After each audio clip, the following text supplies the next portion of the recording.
Welcome to Central Georgia Focus, the Ask Mayor Miller edition. I'm your host today, Liz Fabian from the Center for Collaborative Journalism.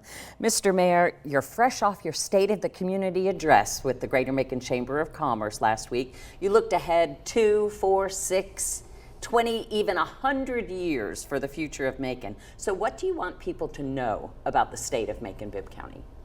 Well, the state of Macon-Bibb County is great. I think that people need to know that we're a growing community. We have a lot of work to do in the next several years, and we're going to continue to do that. The first thing I want them to let them know is, despite all the talk about new buildings and things like that have to happen, we're certainly going to take care of those roads first. That's why I'm proposing $25 million initial amount of money to pave roads, and I think that's important. People want that, and it's something they voted for the SPLOST. And keep in mind, we're only spending about $700,000 a year on roads. That's our match from the LMIG. So basically we're going to be taking $25 million and hoping to do that to make sure we do that in the next 3 to 4 years. So I think it's going to be a dramatic increase, and I think we'll use more than $25 million, but that's a good start.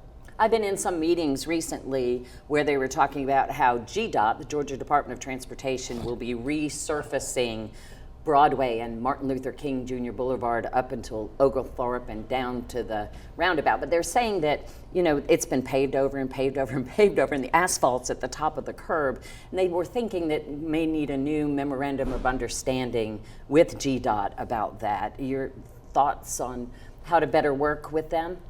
Well, I mean, they make the ultimate decision. We have had communication with them about maybe having Macon-Bibb County take over that whole road and maybe that not being a state highway. So those are some talks that continue to happen. Those are about, you know, moving the trucks off that road. So we'll see what happens with that. But right now it's their baby to take care of. We're going to let them take care of it. And, you know, certainly we want to do the best job we can for that entry and exit into our community. You started off the State of the Community talking about the big boom event that started off this year, which was, of course, the implosion of the downtown hotel. You want more big boom moments. Like what, Mayor? Well, just continue to do the things we're doing. Big boom moments mean when we bring our community together. That January the 1st morning, everyone in Macon-Bibb County is together. They're excited about progress that we're having coming to our community. They want to see some great things in our community, things that we've been waiting on for quite a while, whether that's doing some affordable housing in neighborhoods or hiring an engagement person, you know, to do things for our community, or whether that's building a new building. Those are things that bring us together and helps everyone in our community. So we're going to have a lot of those moments in the next couple of years, beginning with the airport, and of course continue to do all the wonderful things we have around our city. Of course, you mentioned too the RFQ, the request for qualifications for a new arena. And there's a delegation that's traveling to Baltimore. We'll take a look at their arena. You've been to Savannah, seen their arena. What are you envisioning for Macon with SPLOST dollars? Well, it doesn't necessarily mean we're going to use SPLOST dollars for that. I want people to understand that. We have a limited amount of money, $450 million to do for SPLOST, and we can't do all those projects with SPLOST dollars. So you're going to have to be very creative on how you use your funds. The facility that you're going to in Baltimore is managed by OVG. They're a part owner of that facility there. They invested in that, and of course they happen to be our local rep here in Macon, so that's a great tie there. We need some outside investors to come in and help finance these things. We're also looking at some other things like communities do, maybe a tourism improvement district where you have a certain fee that goes to the hotel to help fund those things. So we're certainly in need of a new arena and also a new hotel convention center, and I think those are some things that could be on the horizon. And you also mentioned new houses just a second ago, but you specifically in the address talked about at Brookdale, and I know you have plans around Cliffview Lake Park. So can you tell us a little bit about the affordable housing push that you're expecting? Well, sure. You know, people call them all kinds of things. These houses we call Main Street housing, so that's kind of a new terminology there, but we want it for everyone. People who have an opportunity to get into an affordable house, to a house that could be workforce development. It could be for our firefighters or our police. It could be for veterans, disabled, and those experiencing homelessness. And one limitation we've had at Brookdale, we've been doing a good job of getting people jobs, transitioning to new places to live, but we really need some sustainable housing for them, and having those services still at Brookdale to be more of a resource center would be valuable. So we've got a lot of property we've been acquiring through our land bank authority, through certain parts of our community, that we believe that we can do some housing from the Macon-Bibb County Affordable Housing Fund, and certainly some of those projects are already starting to come out of the ground. And then at the conclusion of your speech, you said you were ready for more, whether it was 2 years, 4 years, or 8 years. But the local legislative delegation did not take up the commission's request about examining possibly a third term for mayor to make it equal with the commission. So what are your options? Well, there's plenty of options. Number one, I don't live my life again on whether or not I'll be mayor for another 4 years or not. I think that it's just in the moment. But you know, it took 4 years for the SPLOST to get on the ballot as well. Mayors have tried it before I got here and were unable to migrate that process. People come and go. You know, people that were definitely supportive of the a third-term possibility a couple years ago are no longer there. So you're going to see people coming and go, I would imagine. Politics is very fickle this year. It's an election year coming up, 2026, so there's going to be a lot of moving parts. Certainly, I've been asked myself to run for several positions, and something I'm prayerfully considering. Right now, my number one goal is to be mayor of Macon-Bibb County, whether that's 2 years or 4 years or even 8 years. I'm going to work every day like it's my last day and get these projects pushed through like they should be. Of course, the Macon Melody recently published a report about you investing $100,000 in campaign funds into various different political campaigns. Can you explain your rationale for that, or how you go about selecting who you're going to support? Sure. I think that's just something every campaign does. I think they left out a bunch of parts about, you know, even the governor himself used a lot of his money to fund local candidates and state candidates that he felt like was on the same part of his team to push initiatives through. You always want people to work well together, to share the same common sense of community. I don't make any apologies for it. Matter of fact, I'm sorry it's only $100,000. I wish we could put $200,000 or $300,000 in there, and I look to doing that in the future. These are legal avenues that you have set up by the government and state and federal, and we're going to use those avenues. So just surprisingly enough, no one in Macon has ever figured that out in the past, and I think that's why we struggle. So we're going to continue to build a strong team of people, like-minded people working together and try to move our community forward, and I hope I'll be able to do the same for years to come. Because when you raise money for a political campaign, there are restrictions on how it can be spent, and if it's not spent on your campaign, then what are your options? Well, I don't use it on my own campaign, of course. That would be improper to do that, to promote myself if I gave money to a PAC. I thought these were like campaign war chest funds that you were distributing. Campaigns? Well, campaign funds come into my account. We can transfer those over to a PAC. We can transfer them over to a C4 which I opened myself in 2023, which is, you know, allowed by law. I don't do anything without speaking to lawyers and make sure we do everything correctly, but you got to be able to support the people, and there's, you know, they can't cooperate, they can't collaborate. Like the person you're supporting don't even know they're being supported. They know they get mailers out, they know they see their name being advertised there, but that's important. That's why it's called an independent committee. These things are set up for a purpose of that, and there can't be any collaboration. So it doesn't surprise me. Matter of fact, it's a matter of fact that people who have money spent on them don't even know that people are out there working on their behalf. If you look at every political campaign, including this last one we had with the President of the United States, how many ads did you see on TV with somebody else's name? You didn't have Kamala Harris's name on there, our Vice President. You didn't have Trump's name on there. You had paid for by such and such, such and such. So this is just a normal occurrence, and people need to understand that that's just business. And of course, like you said, you wanted people who are going to be supporting your agenda to be in these other places of power, because even as mayor, you can't do it all yourself. That's right. And some of them win, some of them lose. I mean, that's just partly what happens. I think I've said it before. Several commissioners did not support my campaign when I ran for mayor. But I got on as mayor, and we worked out things together and worked out you know, a very good agreement there that we had, and we worked together. So I think it's not always going to be something that's going to be confrontational. You can not support someone and let them win the office and then turn around and work well with them hand in hand. And you know, it seems like one of the persistent topics we've had over the months has been the school speed zone cameras. The legislature did not make any changes this year. So what is the status of the speed zone cameras at schools here in Macon? There's no status at all. I mean, right now we're getting ready for the summer, and you know, speed limit signs are still there. The sheriff had basically stopped those, I think, around March the 19th. The legislature didn't do anything with them. A couple of bills going back and forth between the House and Senate. Some made changes that, you know, certainly we would agree on. Some perhaps we did not. But bottom line is we're going to follow whatever law is there. The sheriff's going to make that decision. He and I have had conversations about that. So whenever he's ready to move forward on it, we'll see what happens then. And we have an update. 10 hours after we recorded Ask Mayor Miller, Sheriff David Davis announced on Facebook that citations will resume Monday, May 5th, but only during school's morning arrival and afternoon dismissal hours when lights are flashing, which the mayor said he supports, as you're about to hear as Ask Mayor Miller resumes. I thought you had mentioned that you would like to keep them only during the departure and arrival times when the lights are flashing to issue tickets. Is that what you're going to push for?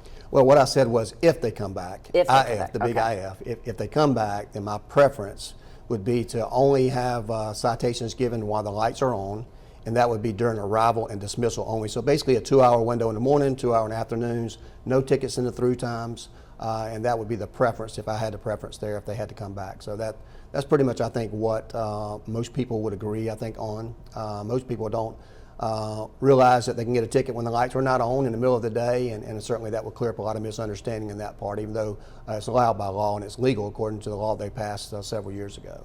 Recently, you announced you were taking some of that school camera revenue and plugging it into raising the salary for non-certified public safety personnel who want to come into the system. We have an anonymous submission requesting that we ask you why the new Bibb County Sheriff's Office people keep getting pay raises and the employees who have been working there for years get nothing.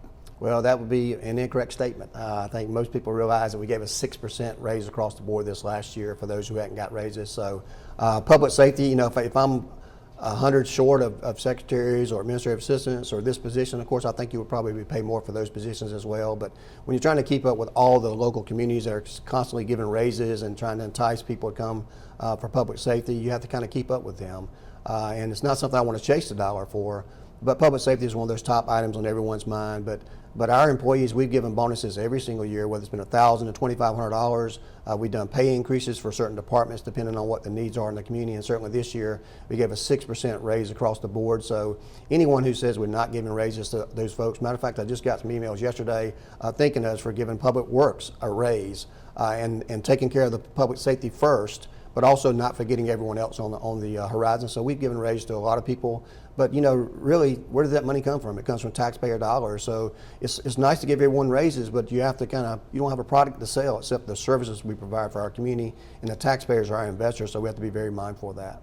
Another piece of local legislation that didn't go anywhere during the session, Senator David Lucas wants to expand the Water Authority to 9 members, increase board salaries, and his wife Elaine, who's the authority's District 1 representative, believes that there should only be 1 county representative on the authority. You know, there's 2 now because it's back from when the county had 1 and the city had 1 before consolidation.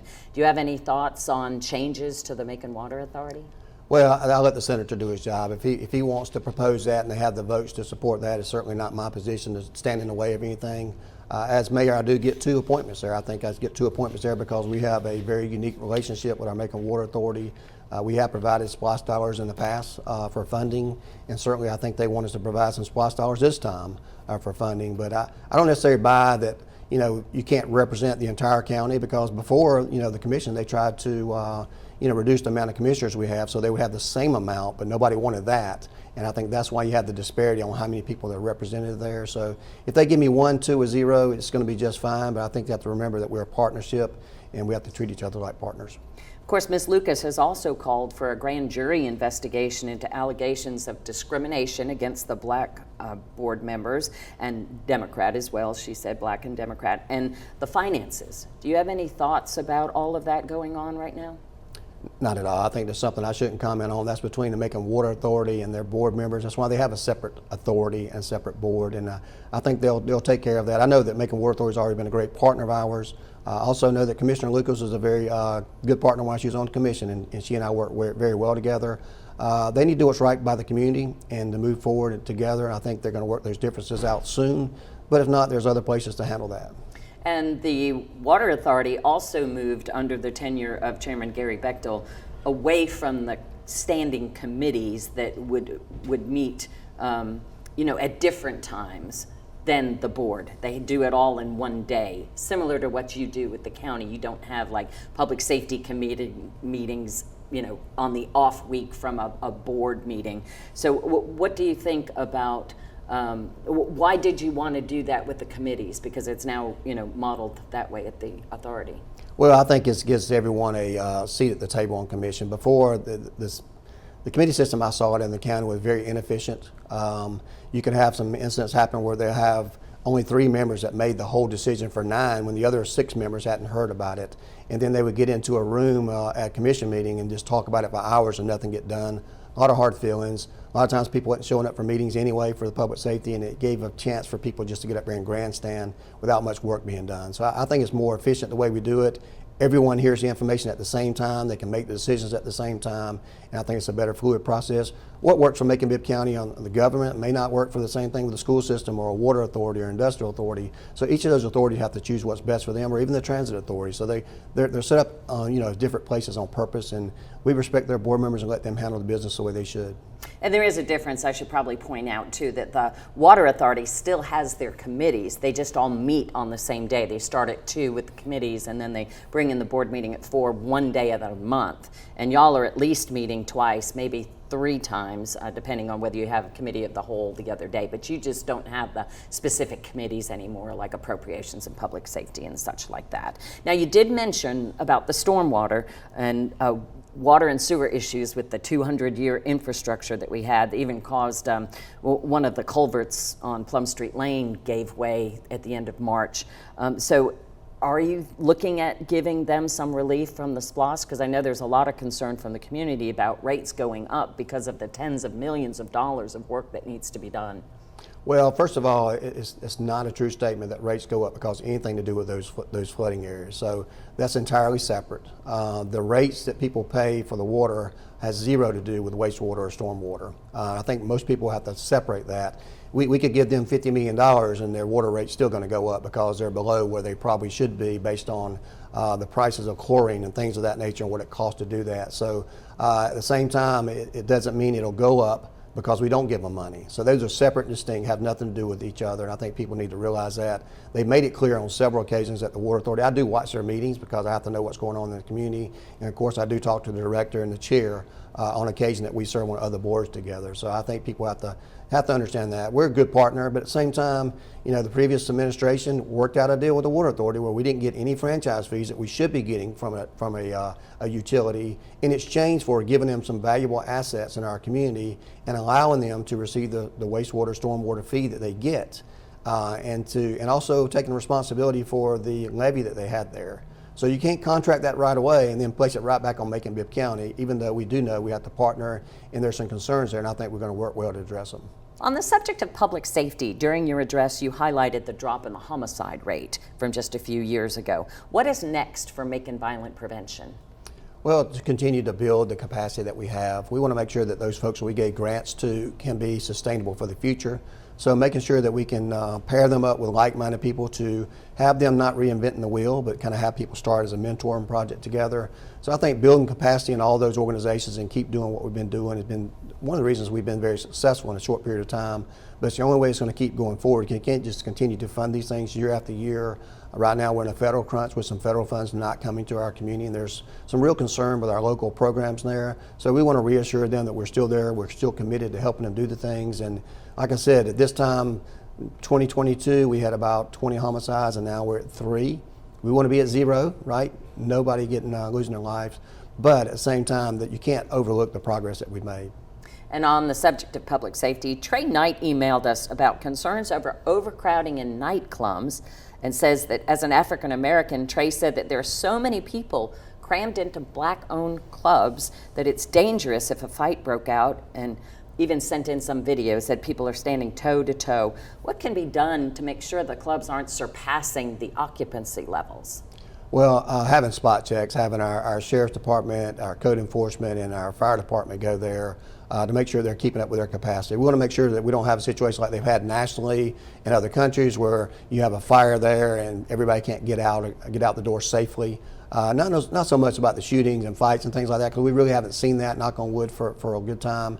But mostly for fires or maybe a structural damage or a roof or something coming down that we've seen. So certainly they can contact our fire department and sheriff's department. They can do spot checks on those all the time, at least go there and stand with a counter on the way in the door and the way out the door to make sure people are not abusing that to be safe. But at the same time, if you're still going there, you're part of the problem. If you're still going there with all these folks, if everybody did that, then they all become part of the problem. So you also have to take some personal responsibility in those situations. Visit Macon and Newtown Macon organized a trip of local community leaders to go to Baltimore, Maryland as an intercity trip. A couple of years ago, went to Oklahoma, to Tulsa and Okmulgee. So what do you hope a delegation like that brings back to the community?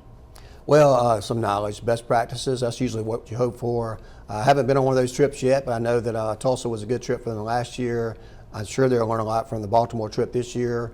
I was on the planning committee, so I do know some of the things that's going on, but I won't spoil that. But there's a lot of great things you can be exposed to that maybe you can see Macon is really doing well. We're way ahead of the game on this, to kind of brag a little bit and feel good about what we're doing here. At the same time, there may be some things there that we could do better, and we may learn that from them and bring it back to our community. Many of the things we have in our community, we brought from best practices from other parts of the country.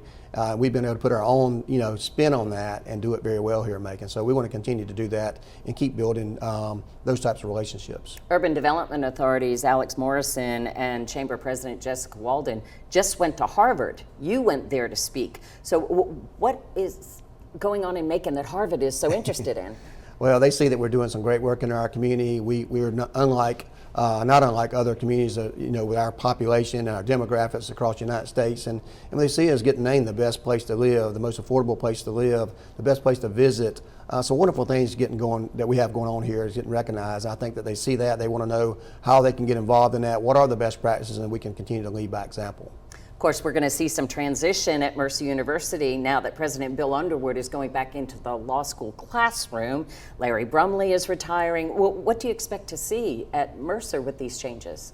The same great business they keep doing. I think they continue to churn out good quality leaderships there, and I know that they are going to have a great pool of people to choose from, and I'm satisfied that the next leader in that capacity is going to do a wonderful thing for Mercer and for Macon-Bibb County. Of course, summer recreation season is coming up. I know the pool at Dolores A. Brooks is going to be restored, so it's out of commission at least for the beginning of the season. What do you expect from other recreation centers this summer? Everything's looking pretty good. I think we always have a challenge sometimes with vandals or things breaking down at the last minute. We can't control that, but we put the money where it's supposed to be at. We also make arrangements for those folks to go to different places to participate in the swimming and other things like that. So it's going to be a great summer this year, and we're looking forward to it. Well, we only have a minute left, but another thing you raised in the speech, a lot of people do a lot of traveling this time of year. You said that we're going to be getting new passenger carriers at the Middle Georgia Regional Airport. So what's the takeoff time for that? When's that going to happen? Well, I can't give you all my surprises there, but we do have one or two commercial carriers that we're have very good talks with, and looking forward to that runway getting extended there, looking for the new FBO there, and certainly it's going to come some commercial airlines that are finally making a serious look because of all the investment we made out there and the great work we're doing there. So you'll see some things on our agenda very soon to kind of give you a little indication that things are about to happen. Any specific destinations that you're looking at? No, I can't say that, but I can say that it'll be some great venues that we've done our studies on, and also places you can connect to other places around the world. Well, thank you, Mayor, with connecting us and your administration and the public. Remember, you can always send your questions to mercerccj@gmail.com, because we do this every month, so you're never too early, never too late. We'll just catch you the next time. Thanks for joining us.